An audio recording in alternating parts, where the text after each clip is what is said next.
Hello, everyone, and welcome to the Photo Mama podcast, conversations on all things motherhood, photography, and life. My name is Elsie Kifuengare. I'm a photographer and a mom of two. And I'm Ikwajo Mercy Haruna, but you can call me Mercy. I'm also a photographer and a mom of two. In this episode, we are so happy to be joined by Di, who is an educator, artist, and photographer. Her work revolves around photography and decolonizing the curriculum. We met Di a few months ago during a Black Women Photographers and Ilford film photo walk. And we were so excited to have her on the podcast because she is a mom. And when we decided to do this podcast, we really wanted to have different kinds of photographers practicing in different ways on the podcast. And she is one that comes with a very interesting perspective and shares a lot of different resources. Yeah, and as always, any resources mentioned in the podcast will be linked in the show notes. And if where you're listening does not support show notes, you can always find these details on our website, www.photomamapodcast.com. Before we jump into today's episode, we want to thank all of you who have listened to our podcast so far and left us encouraging messages on social media and behind the scenes. It is really encouraging to hear that this podcast is adding much needed value and nuances to our lives. One of the feedback from our listeners I would like to share is one from Oluwatosin after listening to episode 4 with Karine Isabel Jean-Baptiste. I love this episode so much, Karine. I stay a huge fan of your beautiful work and I'm inspired by it to do more portraiture as soon as possible, as well as loving the scene section as well. I never knew really how to share that part of my work, and this has given me one good idea. At the end of each podcast, we always share details on how you can join the conversation, follow us, and share this podcast with your friends and family. We really appreciate your support and value your feedback. If you enjoy listening to our podcast, we kindly ask you to take a moment and leave us a review. Your reviews not only motivate us to keep creating great content, but also help others discover our show. We would love to hear your thoughts, insights, and suggestions, so please consider leaving a review on your preferred podcast platform. Thank you for being part of our community, and we look forward to continuing this podcasting journey with you all. So let's jump right into today's episode. Dianne, or Di as she likes to be known, is a photography teacher at a secondary school in southeast London. Her job keeps her busy, but she does try to take photographs as much as she can. Di is interested in decolonizing the curriculum within her teaching practice and continues to work on a number of projects while doing so. She also loves working with film. Di is a mom to a lovely, energetic boy who keeps her on her toes and makes her laugh a lot. You can follow her work on Instagram at Amazing Black Artists. Welcome to the show, Di. Yay, Thank welcome.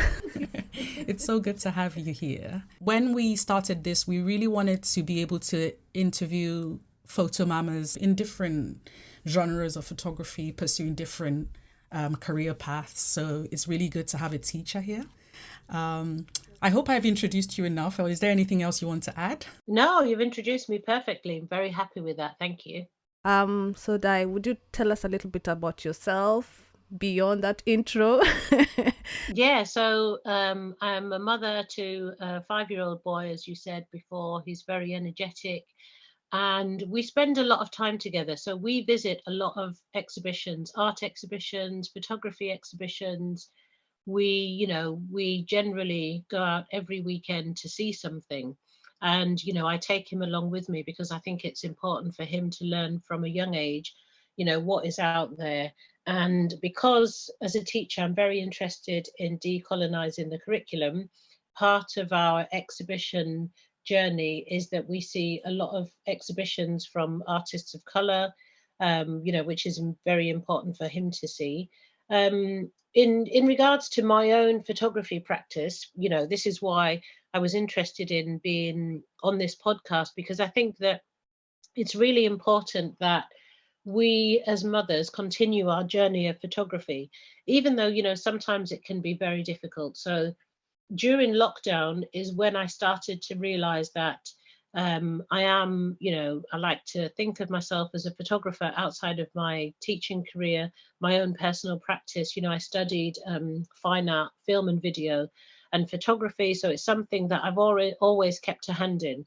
So during lockdown, we started to go on photo walks. So, every time we went on a walk, I'd take my camera and I started to think about, my photography practice and how it is important to me. Even though I'm a mother, I still wanted to make sure that I'm taking images regularly and documenting what is around me. And so I thought that, the best way to continue to do this is to go on photo walks and take my son along. And I'm taking photographs, and I'm taking lots of photographs of him. But the thing is, I don't really like to share images of him on social media. It's kind of like a separate practice. So I am in the process of, in, you know, changing my website, so, updating my website and having photographs of him. Obviously, I've taken photographs of him since he was a baby. Sometimes I post on social media, but mainly it's for my website. So, he has a little camera as well. So he'd take his own photos along the way. And what was interesting, one time I gave him a film camera, and it was interesting to see the photography from his point of view. So, one thing that I didn't realize is actually a colleague from work pointed it out, that it's interesting to see him take his own photographs from his height, if you know what I mean, because obviously Yes. his view is he's taking images of adults' legs and other people, other children in the park, and all from his height. So that was quite interesting as well. And then it became to the point where he'd say, "Can we go on a photo walk?" So that he can be interested in taking photos.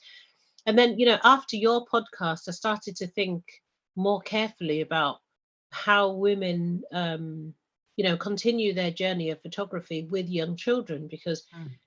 as an artist that's a woman, how do we continue this journey? Because childcare is one, as we all know, it's one of the most difficult things to think of if you don't have family family, or close friends that live near.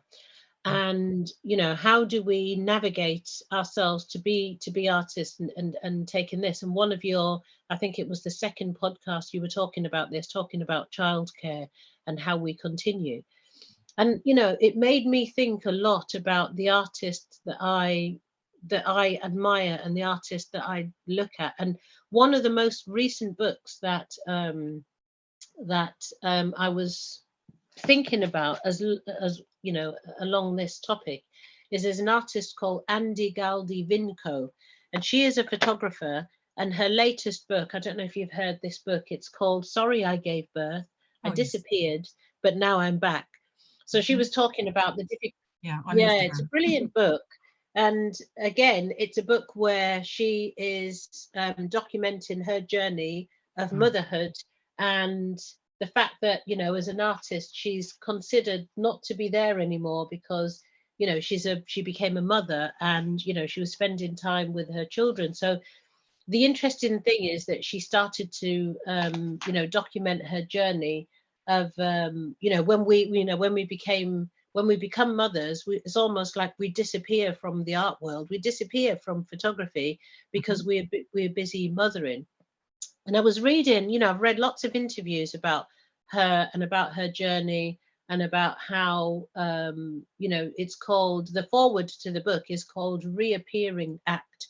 So after she had the baby, she reappears. But I thought, what is interesting to me about this book and about the whole journey of motherhood is that we don't have to disappear. We can continue with our practice with our children along the side. And then I thought to myself, why don't I continue my journey? So, I can have my journey where my son is by my side. But then I thought, this was very much inspired by your podcast. And it's a project that I've always wanted to do, where I'm, sometimes we're taking photographs. So my journeys is my journey of taking images, and along the photo walk is mainly, the local area where I live in Southeast London, and I take images of everyday life. And, sometimes my son is in the images and sometimes not. And then I just thought, I'm going to record whatever I kind of encounter on the journey. So if my son is in one of the shots, he's in one of the shots. I'm not going to hide him. He's there, because this is, as part of my documentation. So I kind of, I bought the book and I've been reading the book, and it's just very interesting. And it's very much the same thing. of a mother documenting, you know, her journey around her, what's happening, and images of a baby and her children in the book. And, you know, some of the images are they would be quite difficult for people to kind of comprehend. So there's images of, you know, her breastfeeding. So the you know, the suction cups, you know, there's images of blood and wet patches and the nipple, and, you know, a part of the hair was falling out. Yeah, all of these things are there, and it's, you know, it's like, why should all of this be hidden? This is part That's of it. her journey, and this is part of her documenting her life. So, you know, that's something, you know, and then, you know, she has images of her pregnancy, images of the baby with the father, and it's just such a beautiful book. And it's kind of, it's a warts and all book of Yeah. the journey. And I just think it's just such a beautiful book. And, you know, as well as the images, it's a beautifully made book as well. And it just has everything in there, you know, the images from other children, the babies in their nappy, you know, all the things that you encounter when the children are playing, eating, and all the mess and all this, everything. And I thought that was a very, you know, it's just a very interesting documentation of somebody's life. And I just thought, and you know, this book and the artist, they're both doing really well, because it's kind of warts and all. And it's obviously, it's something that many women can relate to. And, you know, another thing is that we're all trying to, you know, part of my, as well as decolonizing, I'm introducing the students to lots of work from artists that are women as well. So I just don't want the traditional kind of white canon male photographers. I want them to know that there are lots of different photographers, and lots of, you know, and many of them are women as well. So, you know, I teach art, but I'm the head of photography in my school. So I'm very interested in looking at lots of photographers. So unfortunately, I collect photo books. I say unfortunately because it costs me a fortune, as we know, but some books are kind of very important. Personally, I really was drawn to that first book that you shared, because obviously I'm a photographer who does work about motherhood and my own motherhood, and turning the camera on my own family and sharing that stuff. And it took me a while to feel validated in that practice, because I just didn't see enough mothers doing the same thing. And it felt like, oh, is this really something, is this important enough to call art? Is this real life, you know, this experience of yeah, Mothers of color. especially mothers of color. It's like, is anyone going to take me seriously? You know, sharing all these pictures of me and my kids' daily lives, basically.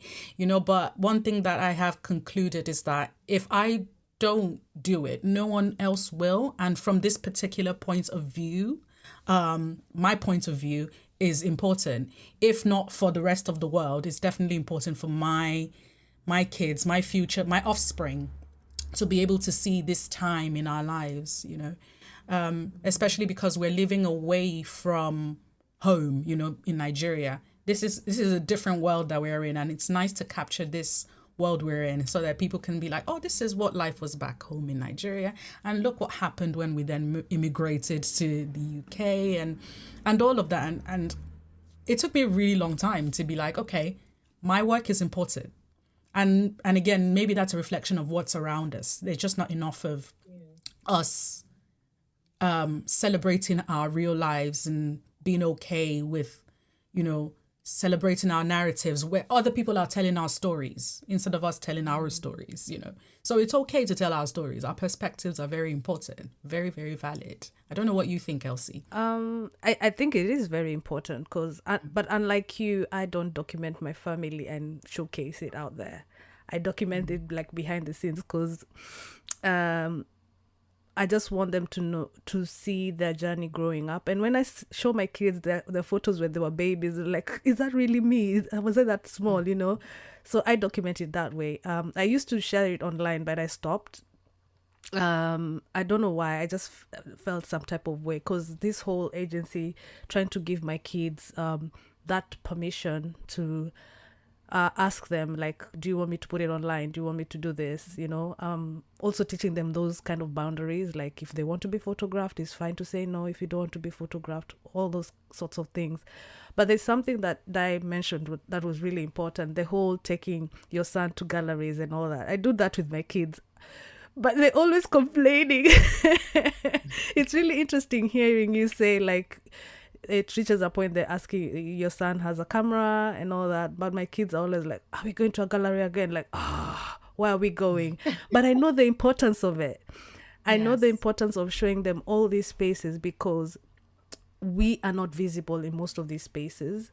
But I try as much as possible to take them to exhibitions or shows with a lot of Black people in them. They're few and far in between. Sorry. But I think it's really, really important. And what you're doing with your son is really, really cool, because my son now has started, like, I got an Instax camera, and I started showing him how to use it. But regretfully, I'm like, why did I show him that camera? Because that film is not cheap. Because it's so expensive. Yeah. I'm like, if you take out that camera, can you please tell me so I can say yes or no? Because they don't know the cost of these things. So I have to be like some type of way. And then the mom guilt starts kicking in, and I'm like, oh my God, why did I show him this? But I really want him to learn as well. But yeah, it's really, really interesting. Those are the kind of the key points that I got from that. And also the documenting, when your son is photographing and you're seeing his vision, His point of view. his point of view, it actually made me think. And when I used to take my kids to exhibitions and they want to see the video installations, they can't watch it because it's not at their height. It's at the height of adults. And I used to lift them up, because I know I have 2 kids. I can't lift one. And, it was just weird. And I'm like, this is also something to think about with exhibitions. Most of them are at adult height, because adults are the majority of the people who go. But it was really interesting to see that as well. Like, if I'm taking my kids, some of the stuff they're looking at, especially video installations, and they have the headphones on and they're close to the screen, they can't see it, because it's at a weird angle. So But childhood is such an important age, and you'll know this as a teacher, that we need to sort of guide them from young. They need to start getting involved in, and for example, with Elsie saying that her children complain, they might not know the value of this till later in life. Then they'll come to appreciate, and that's okay. You're laying a foundation, whether they appreciate it now or not. It's something. Yeah, I don't think that they're like everything. I mean, sometimes we saw an exhibition at the Saatchi Gallery. It was curated by, I can't remember the name of the photography now, Anton Sargent, I think, American curator. And he was is a Black curator, so the show was absolutely fantastic. And it was very uplifting. As soon as I walked in, and my son was very, very happy. And I think that we need to remember as well, when we're taking young children into gallery spaces, I don't think that we should be feeling guilt, because the children, they will run around, they will make noise, but they have to be comfortable in that space. So that's something that I'm just getting over. But I remember being in that exhibition and be quiet, keep still, and and then I just let it go, because I thought, he's 5, he can't. I think he was 5 at that time, but he can't keep still. But going back to what you said about documenting, Mercy, your children, and having those images there was a really beautiful photograph on your website that I saw of your children in the garden. And if you think of, there's a photographer called Adama Jallow. She's quite a young Black photographer, and her work is all about what she sees in her community. Absolutely beautiful. They're kind of like the photographs of James Garner, where I've seen his exhibition at the Serpentine. And it was, again, I took my son there, and with my best friend, so I had someone to help. But he was walking around, and he was seeing everything. So he's taken everything in.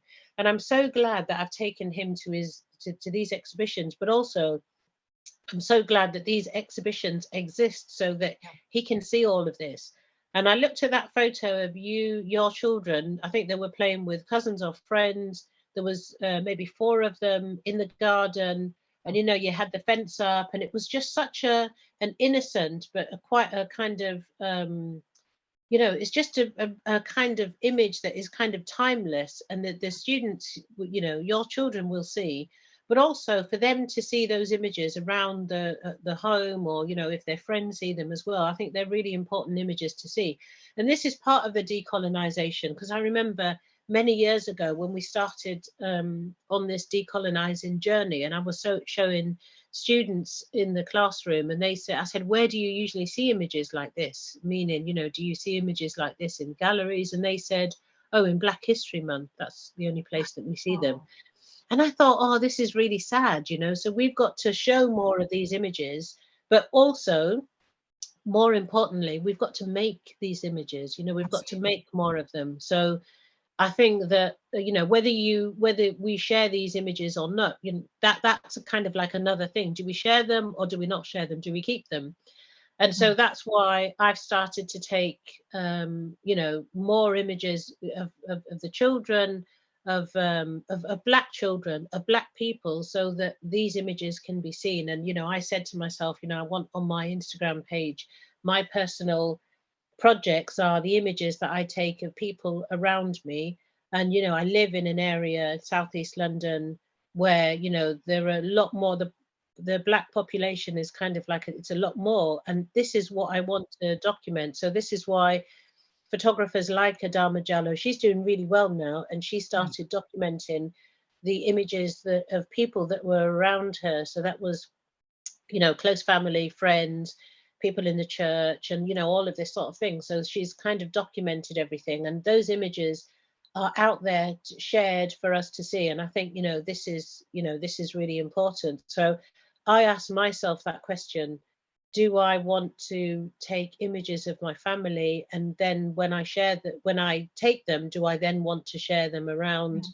It's kind of personal. Obviously, I need permission from people if I want these images shared, but I'm kind of constantly taking images. And yeah, my son is a big part of that now. So I think that the journey, the question of being a photographer and being a photographer who's a mother, how do I kind of navigate this? And I think my answer now at the moment is to, we went out. Yesterday was such a beautiful day, the Sunday before bank holiday. So we went to we went for a long walk around the fields, and we ended up in a park, and it was just such a beautiful day. And I am documenting daily now, so I'm just taking images all the time, and then afterwards I'll decide which ones that I want to share. But I think generally it's being around and taking images all of the time, and my son is a big part of that. So yeah, I did have a question that I kind of wanted us to take it right back a little bit before we go on talking about today. It would be really interesting to know how your journey with photography actually started. At what point, so were you a photographer before you became a mom? And then how do you kind of navigate the transition, the change with being a mom and being a photographer and now a mom? How did you choose to be a teacher? All of that. I feel like that's 4 questions in one, but I hope you understand. Yeah, that's fine. So I went to St. Martin's, I studied fine art, film and video. So my course was mainly film. So I made kind of film as in moving images. I worked in the film industry for a while. I was a production assistant in a film production house. I wasn't as exciting as I thought it was going to be. I thought I was going to be helping to make films, and it was an interesting journey. I learned a lot, but it wasn't what I wanted to do. So I went back to uni, and then I studied. I did a PGCE, a teaching certificate, and then I before that I was working in I was volunteering in lots of places, working with young children.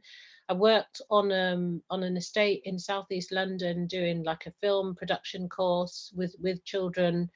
And then I was working in a place. I used to live in Angel, so I was working in a kind of an after school club, and they were kind of making short films as well, and they were taking photographs. So it was like a photography thing.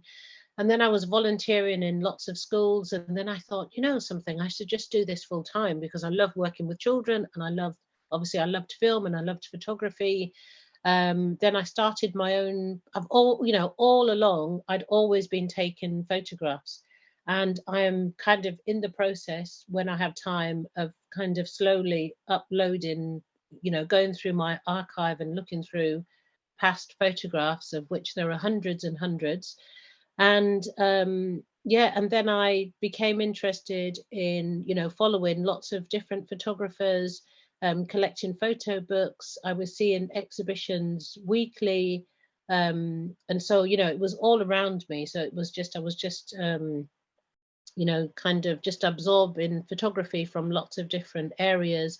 And I teach art, and I also, as I said, I teach photography as well, but photography was kind of much more of an interest than the art was. And then I became the head of photography after a few years. I was asked, and I was like, I can't do this. And my line manager was saying, of course you can. This is what you've been doing, and this is what you've been doing already anyway.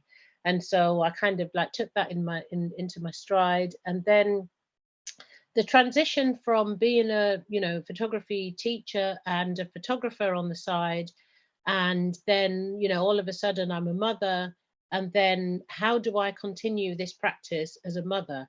And then it was during the pandemic that I thought, right, I'll go on photo walks with my husband and my child, and then it was just me and my son taking photographs. And then there are some times when I want to be on my own and to take photographs. And I think that my husband has his own interests as well. He's interested in music, and he's also interested in, he has a bike, so he goes on bike rides with his friends as well. So I thought we have to navigate between us. So we have to take turns. We have to plan. But sometimes I want to be spontaneous and say, the light is fantastic today. I need to run out. I need to take photographs. So we have to kind of very carefully allow each other the time to, take turns to follow our own interests and our own passions. And I think that's something that we've both been able to do a lot more. So he's, going on a lot more bike rides and, having his time, which is really good, because then he can have the whole day. He can say, right, Saturday in 2 weeks' time, there's a ride, it's a lovely day, so I'm going to be going out on a ride. And I will say, for example, when we had the wonderful photo walk as well, so I had that, and I said, that's a photo walk. And it's kind of made us more take our interests on our own journeys a little bit more. So I'm able to have a whole day where I might go to an exhibition and then take photos. But in terms of starting my practice properly, that's still something that is on the back burner. For example, that I'm working with very interested in working in medium format photography now, and taking portraits of women that I really admire, like strong women that I admire. So that's something that I'm just starting to do now. But, there's no hurry. And I know that I'm kind of, these days where I have my days where I'm taking photographs, they're kind of established days now. So that's when I can start to, really invest in my own projects now. That's so good that you have a partner there that is considerate. Well, I mean, both of you are kind of considerate of each other's hobbies or personal interests, and really trying to make sure that you fit that in around your life. Because I've just started working full time alongside my photography practice. And I have no idea how I'm going to be able to navigate those two things now. So I wonder if you have any tips for moms who work full time, but also want to continue to do their personal photography projects. I think the first thing is to it's so important to carve out time for yourself. Now, but we all know as mums, it's not so easy, because the first thing that comes up is the guilt. We feel guilty for being away from our children for a day. And I know sometimes when, I've been out for a day and I've enjoyed it so much, because I've been to an exhibition, or I've been to on a photo walk, or I've done both. And my husband will be on the phone to my mother-in-law, and I suddenly feel so guilty. But then we have carved out this time for each other, where I will say, go out and enjoy your motorbike ride, and he will say, no, enjoy your photography. And I think that's the one thing that we have to get over, is that mummy guilt of being away from our children. But then it is also important to know that we have to have that time for ourselves. We have to have space and time and space to be able to create. Mm-hmm. And I think that, getting rid of the guilt, giving your partner their time to do their thing, and then you having your time, and then once you are having that time, is just not feeling guilty. So it might not be as much. So you might say, to start with, it might be, I think that I've just only now established the fact that once a month I will be having what we call an artist date, or I will have a day where I'm going to see an exhibition, and taking it all in without having my child there, without having children there, so that I can, sometimes I might see an exhibition twice.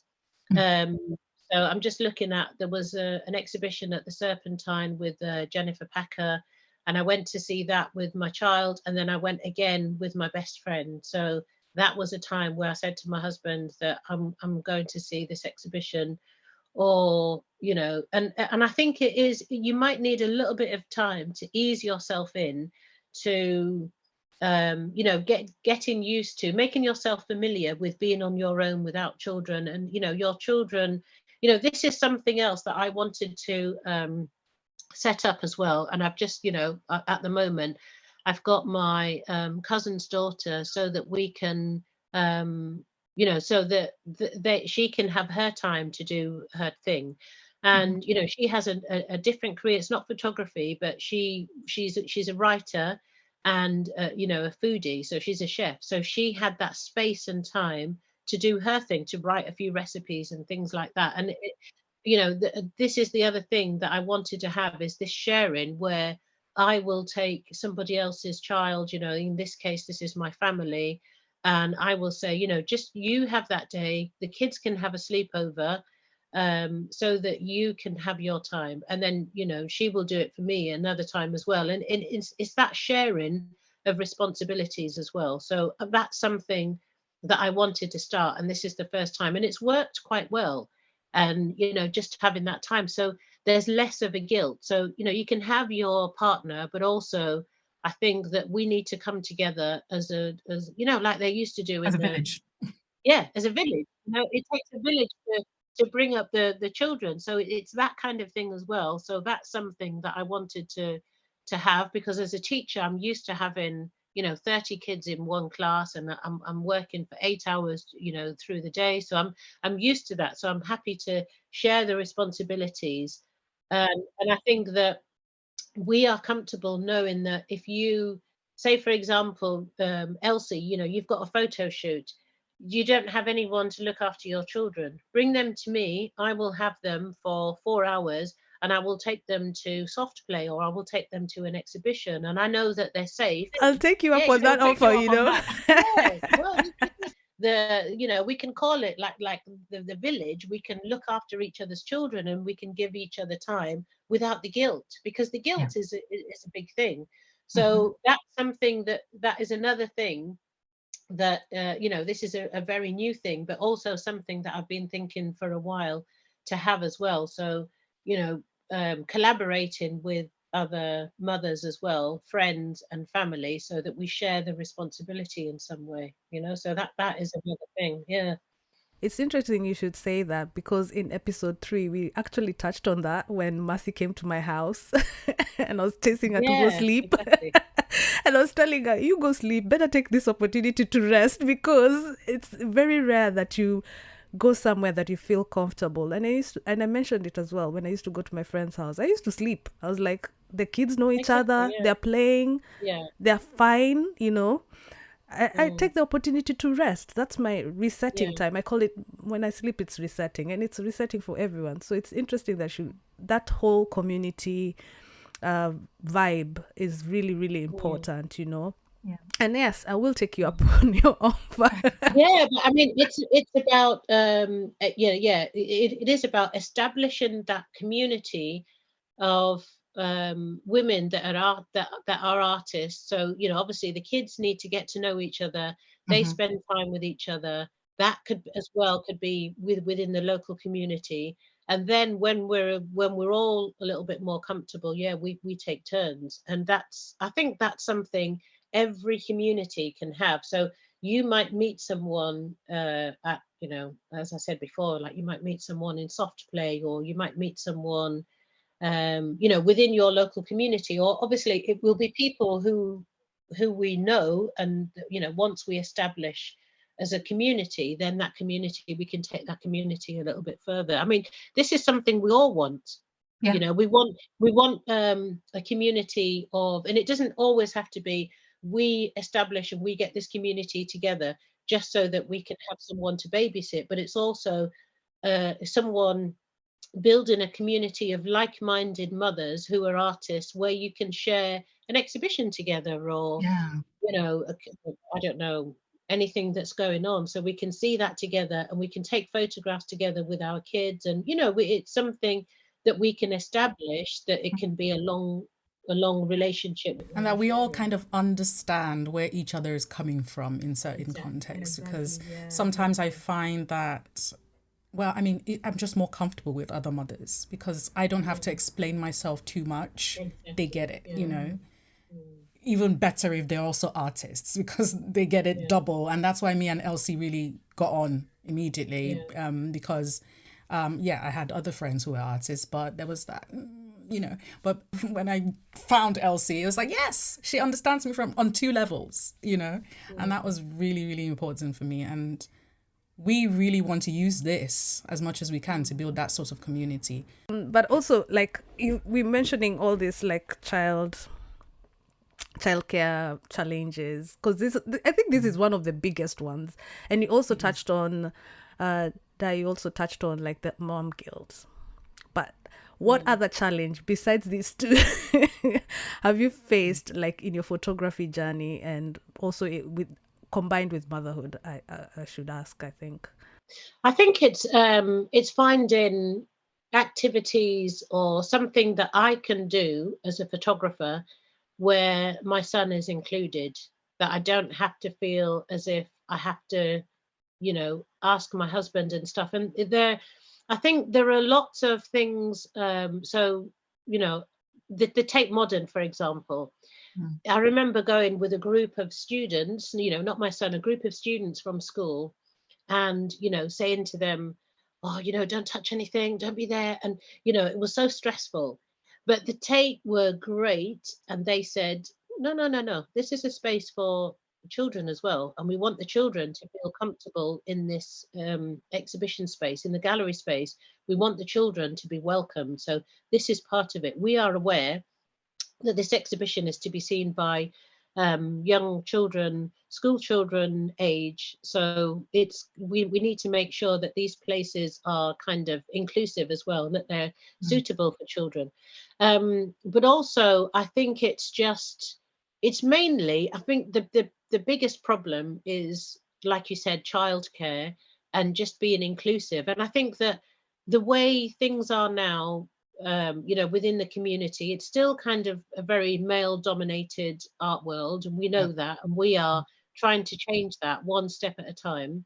How do we make sure that children are, say if I was going on a photo shoot or something, a professional photo shoot, and I need to think about collecting my child at 4 o'clock. Obviously, I've got my husband there.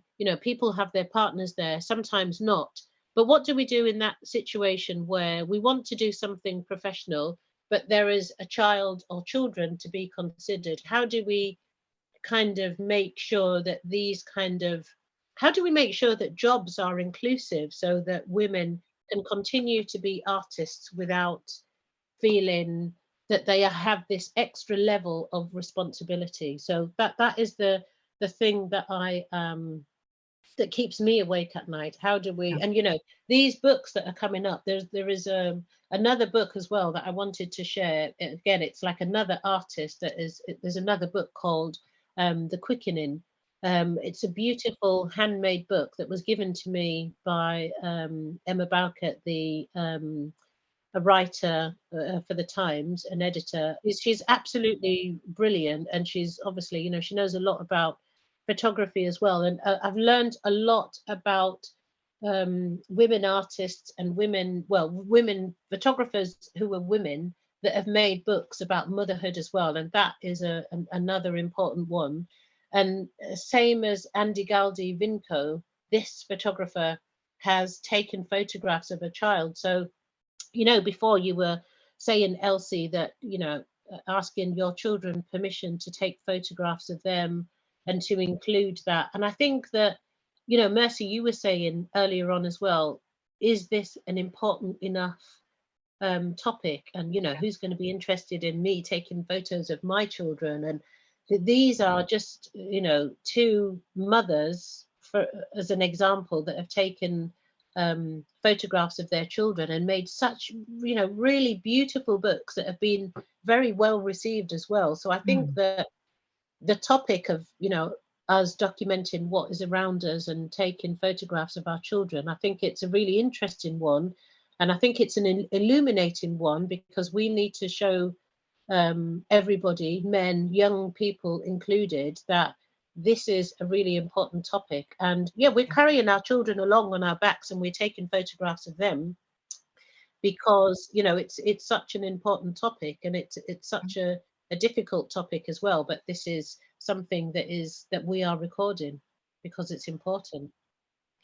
But I mean, I would say that the challenges are childcare, and I think it's childcare within the working community as well. And I think that these are two things that are difficult to navigate, and we have to, I think that as women generally, we're quite we think of a lot of things. So we think of things like on the spot, we think of things on the ball. We have to be quite adaptive to lots of different situations. And I think that this is something that we are hoping to change. There was that Italian politician that went back to work and she took her baby with her, and I think there's lots of artists that are kind of the same. Like, how do we how do we navigate this? How do we bring children back into the workplace and on an acceptable level? Yeah, and then the whole mom guilt thing is not included in that as well, because that is childcare, mom guilt. Oh man, the biggest also, one. do you think the same, you guys? Do you have the mum guilt as well when you're kind of like on jobs? Of course. Yeah. It hits you. It hits you in a way like you don't even know that it is mom guilt, and then later on you're like, hey, by the way, that was mom guilt. Even my Swahili was coming out at that point. But you do get mom guilt, because the other day not only recently, I was going for a photo session, and my kids were at home because there was a teacher strike. And I'm like, should I reschedule? But and then I had to ask my husband to work from home and all of these things. But it kind of worked out because he ended up working from home. So it kind of removed that whole anxiety and that whole mom guilt of, I've already booked this job and I really want to do this job because I really want to get back to working. But at the same time, I don't want to cancel it because I don't have childcare. And that whole guilt feeling in two folds, like guilt that I'm going to let down this client, and then guilt like I can't leave my kids at home alone. It was just weird. It manifests itself in different ways, and It's Yeah. I really think it's unavoidable, right? I mean, you can try, but I think it will creep on you. It's what you do after. Like, do you let it linger and sort of like stress you out? Or do you just shrug your shoulder and go, well, I mean, it is what it is. Let's look for solutions instead of, staying in this guilt, in this guilty feeling, or like stopping ourselves from doing certain things because we feel, oh, I'll just use myself as an example. I got to a point, I think it was after the pandemic, where I felt I wanted to go and get a full-time job because it just made more financial sense for my family. But it took me a really long time to take that leap, to actually start to get to the point where I'm working now and, being more, working my way to be more financially comfortable. Because I just felt I've been with these kids since they were born, carrying them in the baby carrier, breastfeeding, taking them everywhere. No, no one, not my husband never needed to think of childcare because I was always there to do drop off, pick up, all of that stuff. And they're used to that. They're used to mum being at the school gates. And now mum's not going to be at the school gates. And now mum's hurrying them up in the morning to get them to school so she can drive off to work. And I said to myself, nope, I don't feel guilty. Nope. But then my daughter was like, Mom, are we going to be in after school club again? Is it always going to be like that? And I was like, well, yeah. Yeah. And in that moment, I was like, oh, I felt really bad. But then I picked myself up very quickly and I'm like, there is a reason for this, there is a very good reason for this. All I need to do now is to like sort of make certain allowances, make sure that, say on the weekends, I'm spending enough time with them, making up for the time that, I can't spend with them during the week, making sure they're not staying in after school club for too long, because there's an option to stay for an hour or to stay for the full time until 5:45. So if I can, I try to make sure that they're out of there by 4:30. So at least, sometimes you just can't do anything about this. We have lives to live, and the children will integrate into the life that we're living. We just have to make it work, right? I mean, where we can make changes, having discussions like this will help those changes to happen, creating better spaces that integrate kids and, and inclusive spaces rather. So these conversations are good for that. I hope. I hope we can actually make some change. I wanted to point out, not just spaces like moms and kids only, spaces for dads and kids as well, just everyone. Because I've noticed, like, let's say when my kids were younger, I used to take them to these children's centers. You do that whole morning routine where you're taking them, something for moms to leave the house, right? But I'm like, it was just full of moms, and it was very rare to see dads in there. And I was like, dads will also benefit from this thing. Like, come for 1 hour and play with your kids in this space of community. Because it was moms, you come and talk about weaning, breastfeeding and all that stuff. Even though the dads are not breastfeeding, it would be nice for them to be in that space to know what women go through, and not just feel like out of place because it's a space full of moms and kids. They're part of that equation. I mean, the kids didn't come there by themselves. But I have to be very mindful when I'm talking about these things, is like, not everybody has partners as well.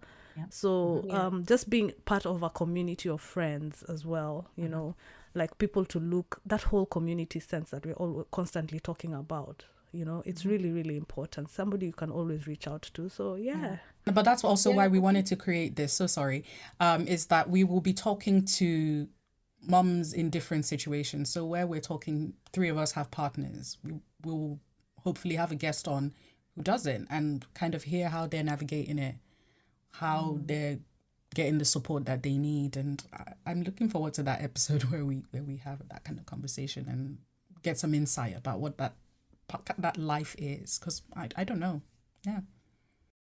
Go on, Dianne.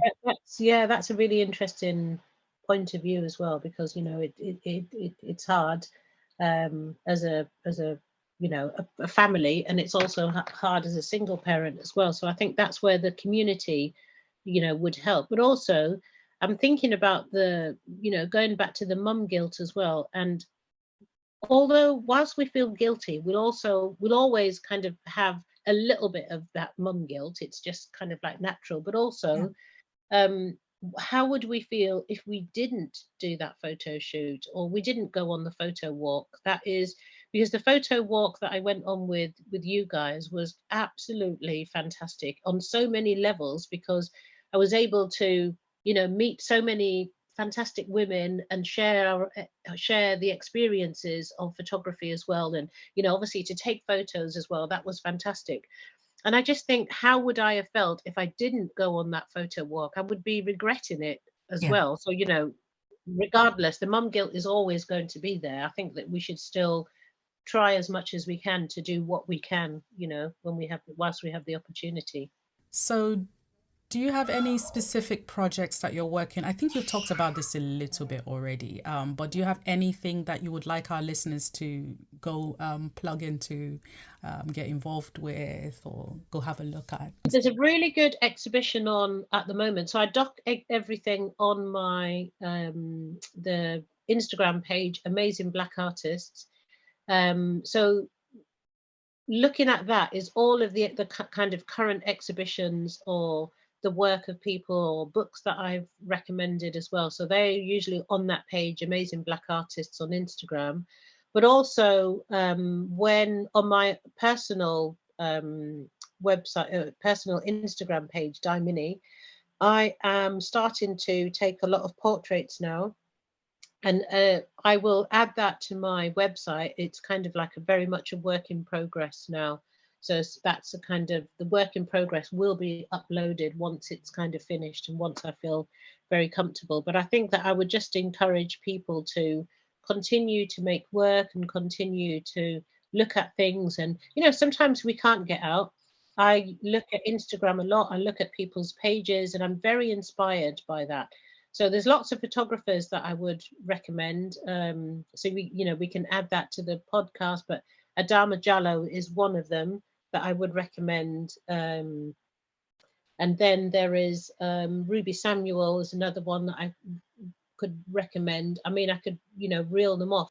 Yeah, I will just keep uploading things to Amazing Black Artists. And, this conversation, this podcast, it was great to listen to and it's great to be a part of as well. So, this has been really enlightening and engaging. So thank you so much for inviting me here. Oh, thank you This so much for conversation's coming been on. brilliant. Yeah, thank you for coming. We appreciate your time so much. Yeah. I know you'd maybe rather be doing something else. No. No, this has been good. I mean, we've got things planned. Don't worry, I've still got to go to the soft play in the park as long as it doesn't rain. So yeah, it's been great. But before we wrap up, we always have this thing we'd like to end our show with, our podcast episode. So currently, what music, book, or podcast are you reading, listening to? I'm reading a book called Black Teacher by Beryl Gilroy, because I am a black teacher. And she is the mother of Paul Gilroy, who is a sociologist, a theorist, a writer, an author. And it's just really interesting. So yeah, so I'm looking at that. But I've always got at least 6 books by my bed. So there's these 3 books as well. Yeah, I just never switch off. So yeah, so that's the book that I'm reading at the moment. Almost finished. I'm on the last chapter. But these books, Sorry I Gave Birth, I Disappeared. But it's interesting to see these artists online as well. So you don't always have to buy the book. So Andy, so it's spelled Andi, second name Galdi, Vinco. That's a really interesting book. And Ruby Samuel, Rubee Samuel, her book as well. So her web page, Instagram page is really interesting, beautiful as well. So we'll be sharing these links in the show notes. Make sure you check them out. So, if you weren't a photographer and a teacher, what would you be? Oh, that's so difficult. What would I be if I wasn't a photographer and a teacher? I can't not say that I wouldn't be a photographer. I'd always be. I've been taking photographs since I was 14, 15. I've never stopped. And that's something that I just realized looking through the archive. And my friends have said to me, my two best friends have said to me, wherever we went and whenever we went, you always had a camera. So it was a point and shoot film one, or I've always taken photographs and always drawn. So I'd probably be, I don't know, what would I be? An artist, I think. Yeah, just kind of expressing yourself and doing personal projects. Great. Okay. Well, thank you again. Thank you so much. Thank you. I'm excited for the listeners to hear this. Thank you, Dee, for joining us in this podcast. We really appreciate you for taking the time to speak with us. No problem. It's been fantastic. Thank you. Right. Have a great day, you guys. So if you're interested in joining the conversations, we have a Google form you can fill out in our show notes. If where you're listening to this podcast does not support show notes, you can find the form on our website, www.photomamapodcast.com. And if you have questions, you can email us at photomamapodcast@gmail.com. And also, you can follow us on Instagram, Twitter, and YouTube at photomamapod. See you on the next episode. Bye. See you on the next episode. Bye.